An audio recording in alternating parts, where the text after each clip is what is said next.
दुसऱ्या दिवशी श्यामी, कमी, नमी, गजा आणि राजाला सोबत घेऊन शेवंतीनं नंदगावला रामराम ठोकला. तुंगारपूरच्या दिशेनं निघाली. साधारण 2 तासांची वाटचाल करून भभूतमल शेठच्या फार्म हाऊसवर पोहोचली. तिथली सिमेंट कॉन्क्रीटची खोली झाडून स्वच्छ केली. खोलीत लाईटची सोय होती. बाजूला छोटीशी विहीर होती. विहिरीवर इलेक्ट्रिक पंप होता. 1 इंची पाईपलाईन होती. खोलीबाहेर नळ काढलेला होता. लाईटची, पाण्याची चांगली सोय होती. नंदगावमध्ये रॉकेलच्या मिणमिणत्या दिव्यावर अभ्यास होत नव्हता. अंधारातच वावरायला लागायचं. पण आपण इथे सुरक्षित आहोत याची जाणीव त्या भावंडांना झाली. इथे एकच अडचण होती, ती म्हणजे शेजार धर्माला इथे कोणीही नव्हतं. फक्त ही लहान लहान बहीण भाऊ एकमेकांच्या सोबतीनं राहणार होते. श्यामी, कमी, नमी, गजा आणि राजाला केवळ शेवंताताईचा आधार होता आणि अशा कठीण प्रसंगी शेवंतीला आधार भभूतमलचा होता. भभूतमल शेठ तिच्यासाठी देवमाणूस होता. दुसऱ्या दिवसापासून शेवंती भभूतमल शेठच्या घरी धुणी भांडी करायला लागली. तिची प्रामाणिकपणे काम करण्याची वृत्ती. भांडी स्वच्छ चकाचक करायची. कपडे धुवून सुकवून व्यवस्थित घड्या करून ठेवायची. भाभीबरोबर अदबीनं बोलायची. वागण्या बोलण्यातली नम्रता, शालीनता भाभींच्या नजरेतनं सुटली नाही. आपल्या कामानं शेवंतीनं भाभींचं मन जिंकलं होतं. भाभी शेवंतीवर खुश होती. आई वडिलांविना पोर किती प्रामाणिकपणे काम करतीये, देव हिचं भलं करो. भाभी उरलेली भात, भाजी, चपाती शेवंतीला घेऊन जा म्हणून सांगायची. 2 घास वेळेवर पोटाला मिळायला लागले. राहण्या खाण्याची भ्रांत मिटली. आता श्यामी, कमीला मार्गाला लावलं पाहिजे हा तिचा विचार. भागवत सर जनता विद्यालयाचे मुख्याध्यापक होते. भागवत सर सहृदयशील होते. गरीब विद्यार्थ्यांना शक्य होईल तेवढी मदत करण्याचा त्यांचा स्वभाव होता. शेवंती भागवत सरांना जाऊन भेटली. आपली परिस्थिती कथन केली. भागवत सर हळव्या मनाचे होते, संवेदनशील स्वभावाचे होते. त्यांनी लगेच श्यामल, कमल, नम्रता, राजा आणि गजाला शाळेत विनामूल्य प्रवेश देण्याचं कबूल केलं. शाळेमार्फत वह्या, पुस्तकं आणि गणवेश देतो म्हणत शेवंतीला आश्वासन दिलं. सावित्रीबाई फुले दत्तक योजनेतनं मुलींचा प्रश्न मार्गी लावतो. शिक्षण संस्थेच्या माध्यमातून आणि शिक्षक बंधूंच्या सहकार्यानं गजा आणि राजाचा प्रश्नही मार्गी लावू, पण अट एकच, त्यांनी रोज शाळेत उपस्थित राहिलं पाहिजे. अभ्यासात त्यांनी प्रगती केली तर पुढे सवलती चालू राहतील. अधोगती झाली तर सवलती काढून घेतल्या जातील.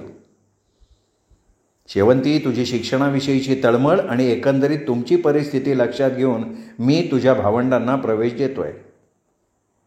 उद्यापासून बहिणींना, भावांना नियमितपणे शाळेत पाठव आणि वेळ मिळेल तेव्हा शाळेत येऊन भावंडांच्या प्रगतीविषयी जाणून घेण्याकरता अवश्य येत राहा. जेव्हा जेव्हा शाळेत येशील तेव्हा तुझं शाळेत स्वागतच होईल. भागवत सरांनी केवढा मोठा सहकार्याचा, औदार्याचा हात दिला.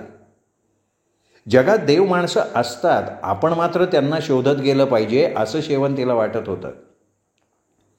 सकाळी 11 ते 5 या वेळेत जनता विद्यालय भरत होतं. श्यामी 8वीत, कमी 7वीत, नमी 6वीत शिकत होत्या. गजा आणि राजा एकाच वर्गात म्हणजेच 5वीत गोट्या खेळत बसले होते. प्रत्येकाचं 1-1 वर्षाचं नुकसान झालं होतं. वडिलांच्या निधनानं घरच जाग्यावर बसलं होतं. पोटासाठी शेवंतीची धावपळ चालू होती.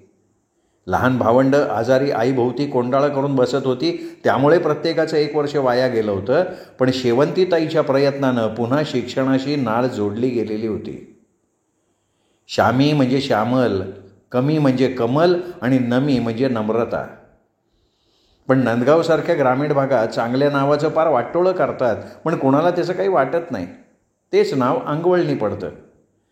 उदाहरणार्थ, पांडुरंगाला पांड्या म्हणायचं, सखारामला सख्या म्हणायचं, गणेशला गण्या म्हणायचं, नारायणाला नाऱ्या म्हणायचं. त्या पद्धतीनं श्यामी, कमी, नमी अशी नावं पडली होती. परंतु जनता विद्यालयात गेल्यानंतर आपल्या खऱ्या नावाची ओळख सगळ्यांना झाली. ग्रामीण वातावरण बदललं होतं, पण शहरी वागणं बोलणं अजून जमलेलं नव्हतं. या भावंडांच्या वागण्या बोलण्यात खेडवळपणा होता, तेच त्यांना आगवंडी पडलं होतं. मनावर जे बिंबलं होतं त्याचं प्रतिबिंब उमटत होतं. आवश्यक गरजा भागवण्याकरता, कपडे घेण्याकरता 4 पैसे कमवायला पाहिजेत, काहीतरी मार्ग शोधला पाहिजे.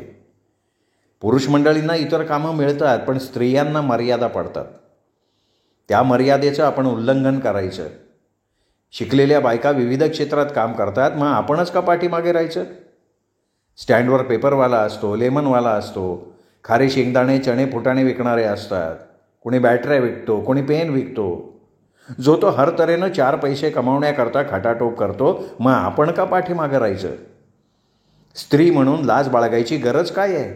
आपण काही वाईट तर करत नाही ना.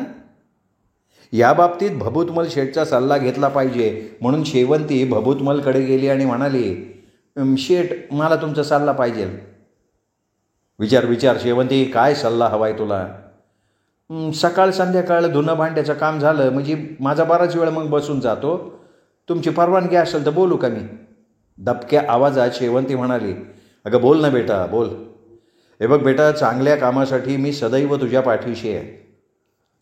शेठजी, तुमच्या दुकानापासून 2 मिनिटाच्या अंतरावर ST स्टँड आहे. तिथल्या इतर मुलांसारखं मी लेमन गोळ्या विकायचं काम करू का? तेवढे 4 पैसे मिळतील. नाहीतर रिकामं बसून तरी काय करणार ना. कष्ट करून 2 पैसे कमवायला काय हरकत आहे? हां शेवंती बेटी, तुझा विचार चांगला आहे, पण एक धोका आहे. त्या धोक्यापासून तुला सावध राहायला लागेल. एकतर ही पोरं असतात ना विकणारी, ही टवाळखोर असतात. कधी प्रवाशांशी हुज्जत घालतात, एकमेकांच्या संगतीनं विविध प्रकारची व्यसनं करतात, भांडणं करतात, मारामाऱ्या करतात. कधी प्रवाशांची नजर चुकवून त्यांच्या बॅगासुद्धा लंपास करतात, तर कधी गर्दीचा फायदा घेऊन पॉकेटमारी करणाऱ्या पोरांना पाठीशी घालतात. एकमेकांची आरेरावी करतात, पोलिसांचे फटके खातात, पण कालचं भांडण विसरून दुसऱ्या दिवशी एक होतात. रात गई बात गई म्हणतात आणि पुन्हा गळ्यात गळे घालून उद्योग करायला मोकळे होतात. त्या पोरांवर चांगले संस्कार नसतात, टपोरी पोरं असतात ती. या सगळ्यापासून अलिप्त राहून तुला नेक धंदा करावा लागेल. हे बघ शेवंती बेटा, लेमन गोळ्या, बिस्किट पुडे, खारे शेंगदाणे, आवळा सुपारी तू सहज विकू शकशील. तोंड गोड ठेव, प्रामाणिकपणा ठेव. तुला इतरांपेक्षा 4 पैसे जास्त मिळतील. तुझा विचार चांगला आहे. एक ॲल्युमिनियमचा ट्रे विकत घे. ट्रे तुला महाजनांच्या दुकानात मिळेल. रोज तुला विक्री करता लागणारी चॉकलेट, लेमन गोळ्या, बिस्किट पुडे हे सगळं साहित्य रोज मी दुकानातनं देईन. दिवसभर विक्री करायची, संध्याकाळी पैसे जमा करायचे. 15 ते 20% नफा राहील. जेवढी विक्री जास्त करशील तेवढा तुला नफा जास्त मिळेल याची गॅरंटी मी तुला देतो. पण लोकांच्या बघण्या बोलण्याकडे लक्ष द्यायचं नाही. कोणी टिंगलटावाळी केली तर रागायचं नाही. राग आणि भीक माग अशी अवस्था होते. नाही तर 8-15 दिवसात तुला आणि लोकांनाही सवय होईल, मग काही वाटणार नाही. प्रत्येक बारीक सारीक गोष्ट शेवंतीला शेठ समजावून सांगत होते आणि शेवंती मान हलवून होकार देत होती. शेवंती बेटा, एक गोष्ट लक्षात ठेव, कसलाही प्रसंग आला तरी खोटं कधी बोलायचं नाही आणि चारित्र्य कधी ढळू द्यायचं नाही. हे तुला मान्य असेल तर मी तुझ्या पाठीशी ठाम उभा आहे. स्त्रीचं शील हे काचेच्या भांड्यासारखं असतं. एकदा तडा गेला की पुन्हा नाही सोडता येत ते. पोरवयात भुरळ घालणारे अनेक जण असतात, पण आमिषाला बोलायचं नाही. सद्गुणांचा देव पाठीराखा असतो, तर दुर्गुणी माणसांच्या मनात सैतान थैमान घालत असतो. उद्यापासूनच तू तुझ्या छोट्या व्यवसायाला सुरुवात कर. चांगल्या गोष्टीला उशीर कशासाठी करायचा? भभूतमल शेठ आश्वासक बोलल्यामुळे शेवंतीच्या मनावरचा ताण निवळला होता. आनंदाच्या भरात शेवंती दोन्ही हात जोडून म्हणाली, शेठ तुमच्या विश्वासाला तडा जाऊ देणार नाही. खऱ्यासाठी, सत्यासाठी प्रसंगी पेटून उठन, पण कधी असत्याचा नाही तर वाम मार्गाचा अवलंब मी करणार नाही. सत्वाचा, स्वाभिमानाचा, जिद्दीचा, कष्टाचा सन्मार्ग तुम्हीच तर मला दाखवलाय. तुम्हीच माझे देव आहात शेठ. तुम्ही माझे मार्गदर्शक आहे. परिस्थितीनं गांगरून दारिद्र्याच्या अज्ञान अंधकारात चाचपडणाऱ्या आम्हा दैवदुर्विलासी भावंडांना तुम्ही खरा प्रकाशाचा किरण दाखवला आहे. तुमचे अनंत उपकार आहेत, मी नाही विसरू शकत. शेवंती नम्रपणे पण आत्मविश्वासानं भभूतमल शेठना सांगत होती. रक्ताचं नातं नसलं तरी आपुलकीच्या नात्यानं दोघांनाही भरून आलं होतं. तुंगारपूरच्या एस टी स्टँडवर आज वेगळंच कुतूहल बऱ्याच जणांना जाणवत होतं. एस टी कर्मचारी, प्रवासी लोक, इतर विक्रेते नजर विस्फारून बघत होते. मंजूळ स्वरात ऐकत होते, ओ मामा, ओ काका, घ्या ना लेमन गोळी, चॉकलेट. ओ आजी, नातवासाठी बिस्किट पुडा घ्या. हा घ्या घ्या, 20-20 घ्या, 50-50 घ्या. लय मस्त आहे, खमंग आहे, गोड आहे, अहो चविष्ट आहे. घेणार तो खाणार, टेस्ट बघून आणखीन मागणार. झकास टाईमपास होणार, मस्त टेस्ट आहे आणि वेस्ट बी नाही. शेवंतीच्या मंजूळ आवाजानं इच्छा असणाराही घेत होता आणि इच्छा नसणारा सुद्धा घेत होता. शेवंतीचा गोड मंजूळ आवाज, तिची बोलण्याची सलगी हे बघून चपळाईनं हालचाल करत गिरायकांच्या गळी उतरवण्याचं झक्कास काम शेवंता करत होते. रोज ओरडून ओरडून भसाड्या आवाजाची, सगळ्या विक्रेत्यांच्या गोंगाटाची, कानठळ्या बसवणाऱ्या आवाजाची सवय झाली होती. पण आज सुमधूर आवाजात आग्रह करणारी, आपल्या लाघवी प्रेमळ बोलण्यानं क्षणभर प्रवासांची मनं जिंकणारी शेवंती तुंगारपूरच्या स्टँडवरची हिरोईन झाली होती. पहिल्याच दिवशी सकाळी 11 ते 5 या वेळेत शेवंतीची 500 रुपयाची विक्री झाली होती. अपेक्षेपेक्षा कमाई चांगली झाली होती. संध्याकाळी भभूतमल शेठच्या दुकानात पैसे जमा करताना शेठ तिला शाबासकी देत म्हणाले, शबास शबास शेवंती बेटा, शबास. आज तू शुभारंभाचा श्रीगणेशा चांगला केला आहेस. वरचेवर तुझा धंदा वाढत जाईल. पण एक लक्षात ठेव, जसजसा तुझा धंदा वाढत जाईल तसतसे तुझे स्पर्धक तुला त्रास देतील. सर्व शक्यता गृहीत धरून चालायचं असतं. तुझ्या वाटेत आडवे काटे येणार, कारण आजपर्यंत स्टँडवर इतर पोरात कुठल्याही महिलेनं असा विक्रेत्याचा व्यवसाय केलेला नाही आहे. तू हे धाडस केलं आहेस म्हणून वाटेत आडवे काटे येणार. त्यांना बगल द्यायची, उज्जत घालत बसायचं नाही, नाहीतर ते काटे तुला रक्तबंबाळ करतील, नको ते बोलून त्रास देतील. लक्षात ठेव, कुठल्याही उद्योग व्यवसायात जसे हितचिंतक असतात तसे काही हितशत्रूसुद्धा असतात. तुला सल्ला द्यायचं काम माझं आहे, पण जबाबदारीनं कसं राहायचं, वागायचं हे काम तुझं आहे. भभूतमल शेठ आपुलकीनं शेवंतीला सांगत होते. श्यामल, कमल, नम्रता तिघे अभ्यासात प्रगती करत होत्या, भागवत सरांची शाबासकी मिळवत होत्या. पण राजा आणि गजा यांचं मन शाळेत लागत नव्हतं. दोघं मिळून सरांचा डोळा चुकवून मधल्या सुट्टीत पळ काढायचे, नाही ते शाळेत इतर मुलांच्या कुरापती काढायचे, विक्षिप्तपणे वागायचे. सुरुवातीला काही दिवस असं करतील, पण नंतर रुळतील असं सरांना वाटत होतं. पण राजाचं गजाचं मन शाळेत लागतच नव्हतं. इतर मुलं त्यांना सामावून घेत नव्हती. त्यांना इतर मुलं चिडवायची, याचा राग त्या दोघांच्या मनात होता. आईवडिलांच्या मायेला पोरकी झालेली मुलं, त्यांचे लाड कौड कौतुक करणारं कोणी नव्हतं. त्यांनी कोणापुढे हट्ट करायचा, आणि खरं तर त्यांचा बालहट्ट कोण पूर्ण करणार होतं. शेवंतीची रोजची कामाची धावपळ चाललेली असायची. खोलीवर श्यामल, कमल नट्टापट्टा करण्यात दंगा असायच्या. दिवसभर विक्रीचं काम करून संध्याकाळी भभूतमल शेठच्या घरची धुणी भांडी करून खोलीवर यायला शेवंतीला रात्रीचे 9 वाजलेले असायचे. तेव्हा राजा गजा पेकाळून झोपी गेलेले असायचे. श्यामल डाळभात शिजवून खाऊ घालायची. तिघी बहिणी शेवंतीताई येईपर्यंत अभ्यास करत बसायच्या. शेवंती दिवसभराच्या दगदगीनं दमून जायची. 4 घास खाऊन झाल्यावर धरणीवर अंग टाकल्याबरोबर केव्हा डोळा लागला हे तिला कळत नव्हतं. त्यामुळे गजाराजीची चौकशी करायची राहून जायचं. सकाळी लवकर उठून झाडलोट करून आंघोळ उरकायची, 10-15 चपात्या बनवायच्या, भाजी बनवायची. सकाळी चपाती भाजी शेवंतीनं बनवायची आणि रात्री भात आमटी श्यामलनं करायची. सकाळी 9 वाजता भभूतमल शेठच्या घरी जाऊन धुणं धुवायचं, भांडी स्वच्छ घासायची, भाभीनं दिलेला नाश्ता करायचा आणि पुन्हा एस टी स्टँडवर लेमन गोळ्या, चॉकलेट विकायला जायचं. शेवंतीचा दिवस कामात उगवत होता आणि कामात मावळतही होता. तिचा रोजचा दिवस सारखाच होता. शेवंती हव्यास म्हणून करत नव्हती. तिच्यावर 5 भावंडं अवलंबून होती. त्यांच्या हितासाठी शेवंती पैशाला पैसा जोडत होती. त्यांच्या भविष्यासाठी अव्याहतपणे धडपडत होती. तिच्या कष्टाला, तिच्या दुःखाला पारावार नव्हता. तरीही कोणावर चिडचिड नाही. देव आणि दैवावर तिचा कधी विश्वास बसला नाही.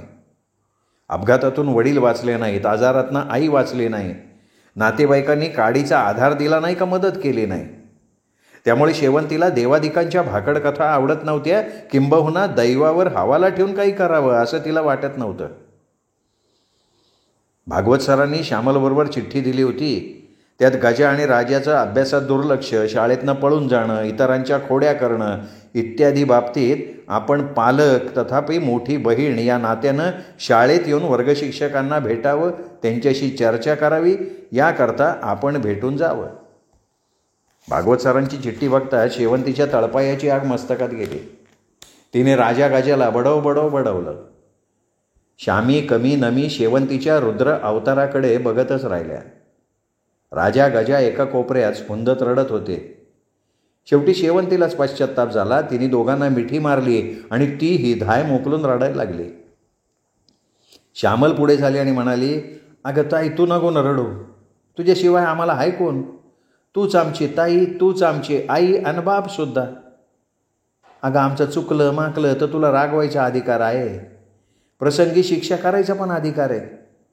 अगं तुझे अपार कष्ट आम्हाला कळत नाहीत का? तू केवढा मोठा त्याग करते, एवढे कष्ट तू आमच्यासाठीच घेते ना.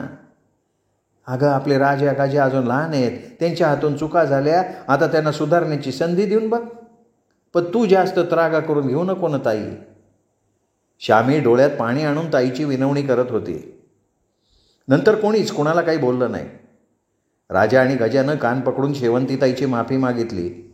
शेवंती तशीच उठली, भभूतमल शेठच्या घरी कामाला गेली. आज चपाती भाजी तिने बनवली नाही. शेठच्या घरी कामाला जायला थोडा उशीर झाला होता. श्यामी कमी नमी राजा गजा आज उपाशीपोटी शाळेत गेले होते. शाळेत जातानाही कोणी कोणाशी काही बोललं नाही. शेठच्या घरची कामं आटोपून शेवंती जनता विद्यालयात गेली. भागवत सरांची भेट घेतली, वर्गशिक्षकांची भेट घेतली.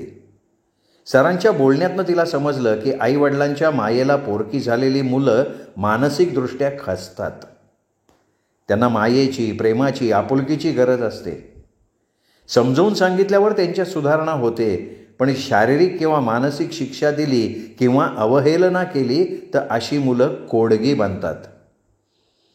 त्यांच्यामध्ये इष्ट बदलाऐवजी अनिष्ट बदल दिसायला लागतात. म्हणून त्यांना मायेनं, प्रेमानं, आपुलकीनं सांगून त्यांचं वर्तन सुधारता येईल.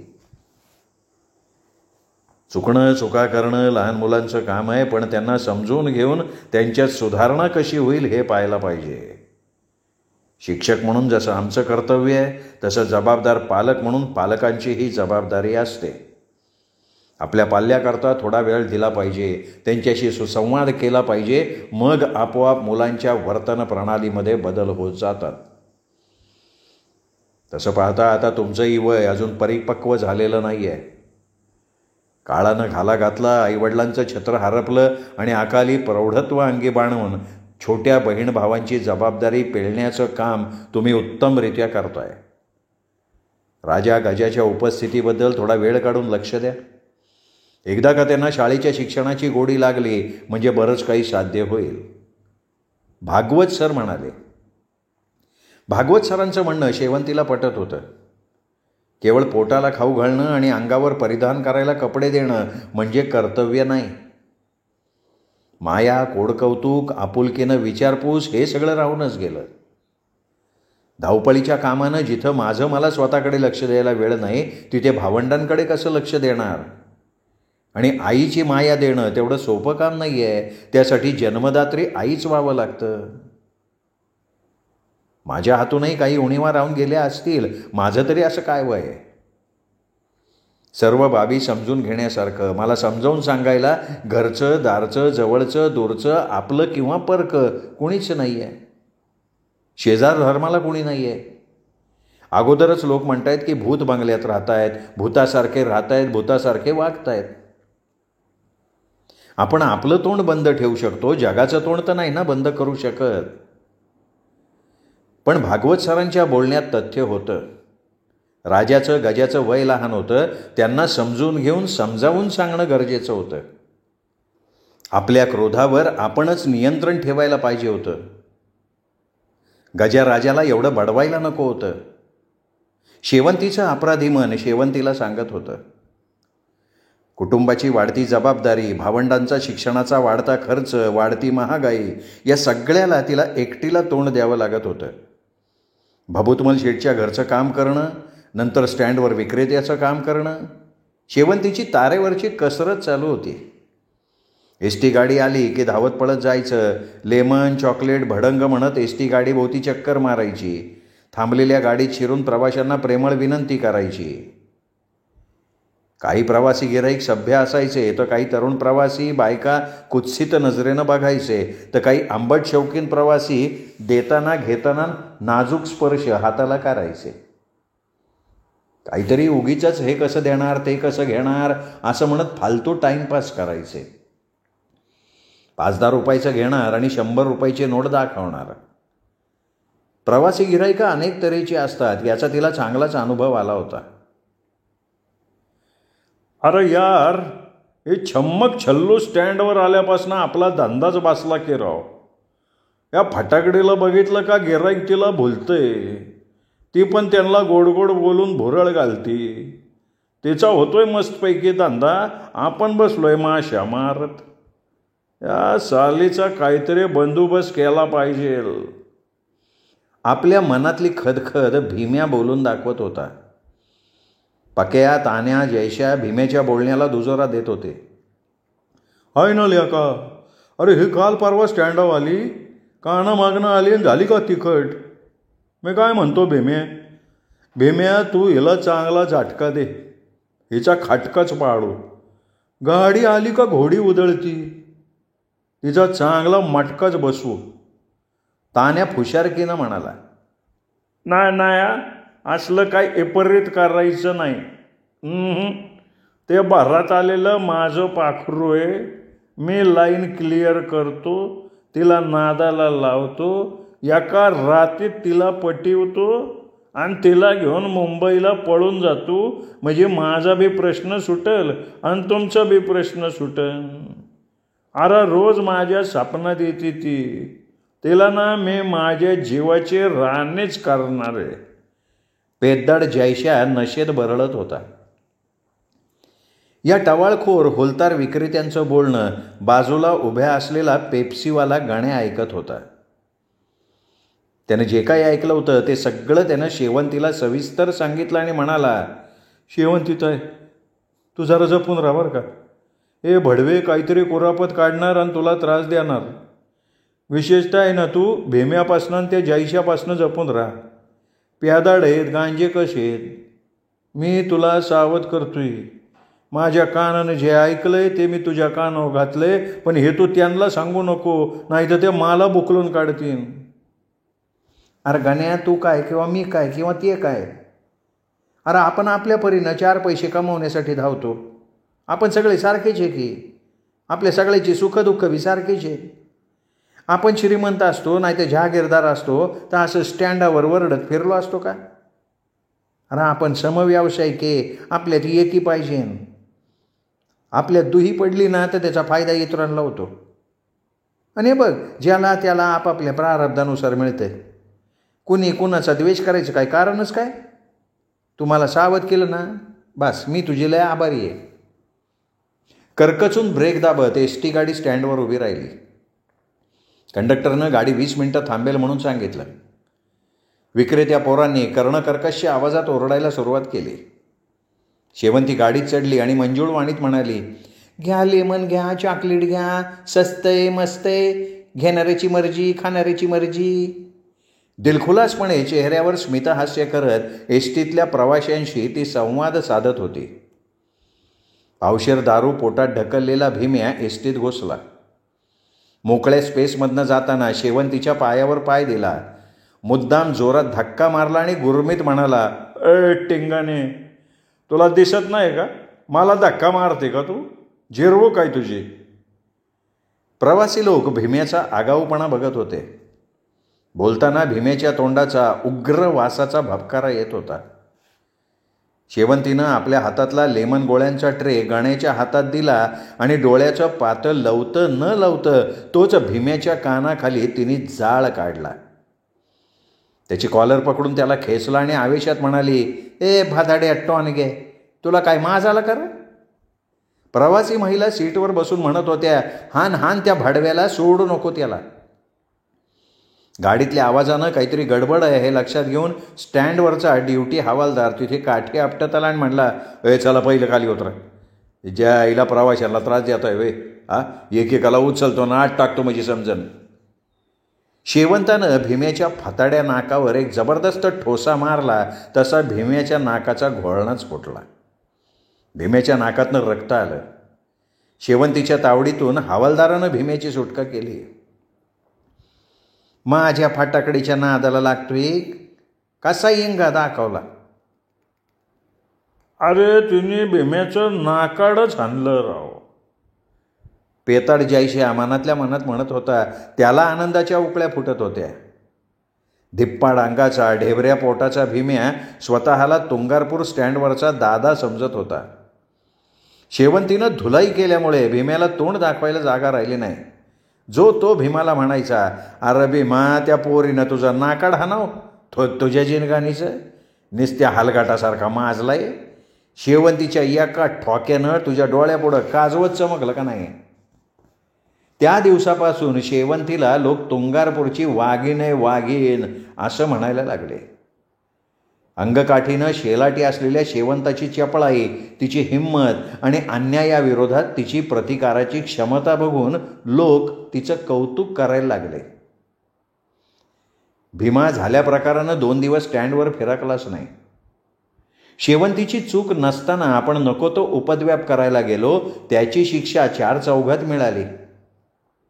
झाला तेवढा अपमान पुरे होता. स्टँडवर जाऊन त्याला विक्रेत्याचं काम करण्याची इच्छाच होत नव्हती. भीम्याचा म्हातारा बा पुन्हा पुन्हा म्हणत होता, अरे भीमा, घरात बसून खायचं काय, एक तर तुझ्या बोजड शरीरामुळं तुला इतर कामं होईनात, तुझा मेंदू हे जड, त्यामुळं बाकीची कोणची कामं तुला लोक देतच नाही. अरे माझ्या काळजाचा घड आहेस, पण मेंढराच्या बुद्धीचा आहेस. कशाला त्या पोरीच्या वाटाला गेला र तू. निस्त्या कलागती करायची काय गरज होती का तुला. 4 चौघात इज्जत गेली तुझी, आबरूची फजिती झाली.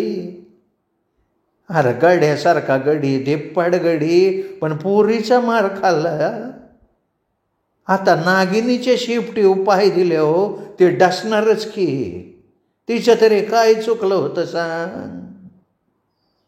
श्रोते हो, प्राध्यापक शिवाजीराव बागल लिखित सावलीचं झाड उन्हात या कादंबरीचा हा भाग इथेच संपला. पुढचा भाग ऐकण्यासाठी उद्या भेटूयात दीपक रेगे कथाकथन चॅनलवर. तोपर्यंत नमस्कार मित्र.